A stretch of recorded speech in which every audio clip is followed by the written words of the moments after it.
Hello students, आज के video में हम लोग देखने जा रहे हैं the next contract that is pledge और पाउंड। ठीक है, प्लेज और पाउंड मतलब प्लेज को पाउंड भी बोला जा सकता है। अब ये होता क्या है, तो इसका मतलब होता है गिरवी रखना, राइट। इसको कहा जाता है गिरवी रखना है। अगर आपको पैसे की आवश्यकता है तो आप आपकी कोई वस्तु को, आपकी कोई कीमती वस्तु को एज अ सिक्योरिटी दूसरी पार्टी के पास गिरवी रख देते हो और फिर उनसे वहाँ से पैसा उठाते हो और फिर जब उसे रिटर्न करना होता है आपको, तब आपको जो है चीज़ वापस लेते हो उनसे और उनसे लिया हुआ पैसा ब्याज सहित, इंटरेस्ट सहित उन्हें लौटाते हो, तब ये कॉन्ट्रैक्ट आपका पूरा होता है। ठीक है, अब इसको थोड़ा सा हम डिटेल में पढ़ने जा रहे हैं। देखिए,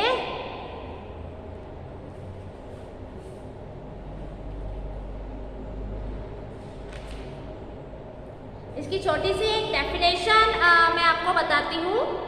ठीक है,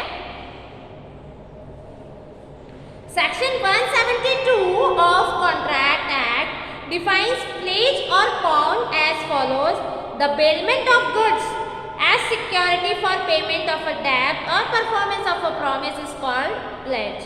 The bailer in this case is called the pounder or pledger. The bailee is called the pawnee or pledgee. Thus, pledge is a special kind of bailment. Pledge क्या है? It's a one type of bailment or special kind of bailment. मतलब ये निक्षेप का ही एक रूप है, where a movable thing is bailed as security for the repayment of debt or for the performance of promise. ठीक है, एक एग्जाम्पल मैं आपको बता रही हूँ।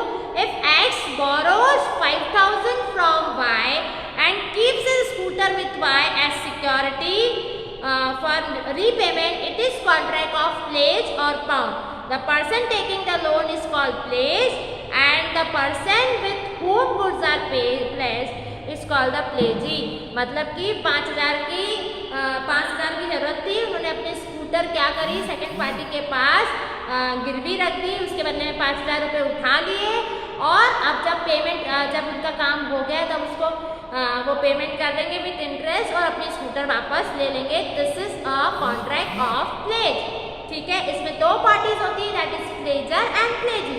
You can say pawnor and pawnee. Okay, उसे प्लेजर भी बोलते हैं, पाउनर भी बोलते हैं, प्लेजी भी बोलते हैं, पाउनी भी बोल सकते हैं। ठीक है, इतनी बात समझ में आ गई। अब हम बात कर रहे हैं rights and duties of pledger and pledgee, और you can say rights and duties of pawnor and pawnee. ठीक है, अब first one, rights of pledger. तो उसका पहला है right to redeem the pledge goods. मतलब right to redeem the pledge goods मैं आपको बताने जा रही हूँ। To redeem means to get something back by making payment. मतलब उनको ये अधिकार होता है, रिडीम करना मतलब कोई चीज़ वापस पाने का अधिकार उन्हें होता है आफ्टर डूइंग द पेमेंट। मतलब जो स्कूटर उन्होंने क्या करी थी, प्लेज करी थी, गिरवी रखी थी, वो स्कूटर वापस पाने का वो अधिकारी होता है पेमेंट करने के बाद। ये उसका अधिकार होता है, उसका राइट होता है। किसका? तो प्लेजर का, जिसने स्कूटर गिरवी रखी थी। Okay, next is right to receive any increase और प्रॉफिट फ्रॉम प्लेज गुड्स। मतलब कि जो चीज आपने गिरवी रखी है, ठीक है, एक example I will show that X took a loan of ₹5,000, ठीक है, from Y and placed his 100 shares of Lakshmi Steel Limited। ठीक है, उसने क्या है, इस केस में क्या हुआ है, प्लेजर क्या करता है, प्लेज करता है अपने कुछ शेयर्स, उसको 5,000 रुपये की ज़रूरत है, लक्ष्मी लिमिटेड कंपनी के शेयर्स वो प्लेज कर देता है। ठीक है, गिरवी रख देता है। अब क्या होता है, उस पीरियड में लक्ष्मी जो कंपनी के शेयर्स हैं उसके भाव बढ़ जाते हैं, 5,000 के शेयर्स हो जाते हैं 8,000 के। तो pledger is having a right to get an increase और profit from the pledge goods. मतलब वो 8,000 रुपये पाने का अधिकारी जो है, वो पेपर्स पाने का अधिकारी वो राइट मतलब प्लेजर होता है। आई बात समझ में? ठीक है, now the duties of pledgee. Duties to repay the loan, मतलब सबसे पहली ड्यूटी चीज़ को जब आप वापस ले रहे हो तो आपको लोन उनका वापस करना है, मतलब उतना पेमेंट आपको करना है, ठीक है। Then to pay extraordinary expenses incurred by the पाउनी।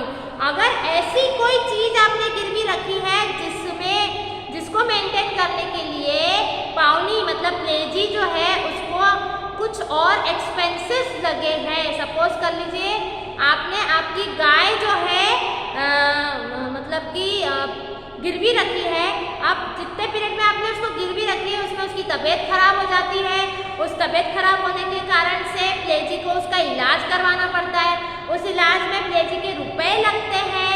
तो ऐसे केस में जो रुपए उसको लगे हैं वो प्लेजर की ड्यूटी होती है कि वो रुपए उन्हें मतलब एक्सपेंसेस उनका पेमेंट करें। Okay students, then next one is the rights of प्लेजी।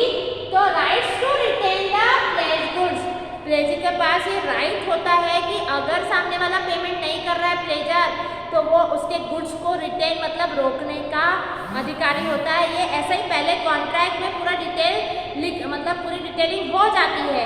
After that pledgee is having a right to retain the goods of the pledger. Okay, then rights to extraordinary expenses, मतलब जैसे कि हमने बोला कि duty है उसकी pleasure की कि जो एक्स्ट्राऑर्डिनरी एक्सपेंसेस लगे उसको पे करने का, तो यहाँ वो उसका अधिकार बन जाता है कि जो भी एक्सपेंसेस उसको लगे हैं, गाय के केस में सपोज कर लीजिए कि उसके एक्सपेंसेस लगे तो वो पाने का अधिकारी होता है।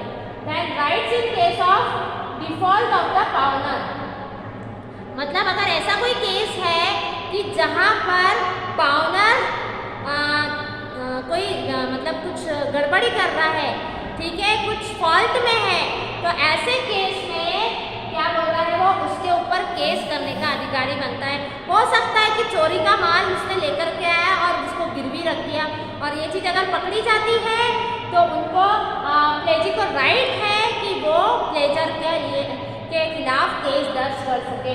Then right against the true owner of the goods, मतलब कि उसके पास ये भी राइट है कि अगर उसका गुड्स का ट्रू ओनर सामने आ जाता है और प्रूफ हो जाता है तो उनको वो गुड्स लौटाने का वो अधिकारी भी होता है, ठीक है। Then next is duties of pledgee not to use the pledge goods. सबसे बड़ी चीज़ है, कोई चीज़ आपके पास गिरवी रखी तो ये आपके पास अधिकार नहीं है कि आप उसका उपयोग कर सकते हैं। सपोज करिए किसी के गहने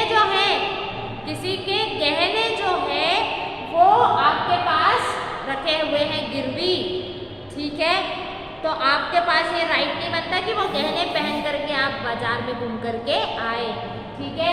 then to return the pledge goods, obviously आपको ये पूरा आपकी ड्यूटी है कि जो गुड्स आपने प्लेस किए हैं वो after payment of the given by the pleasure आपका ये ड्यूटी बनती है कि वो गुड्स उसको वापस लौटाएं। So in this way it is very simple contract to understand. So here we are stopping this. Okay students, thank you.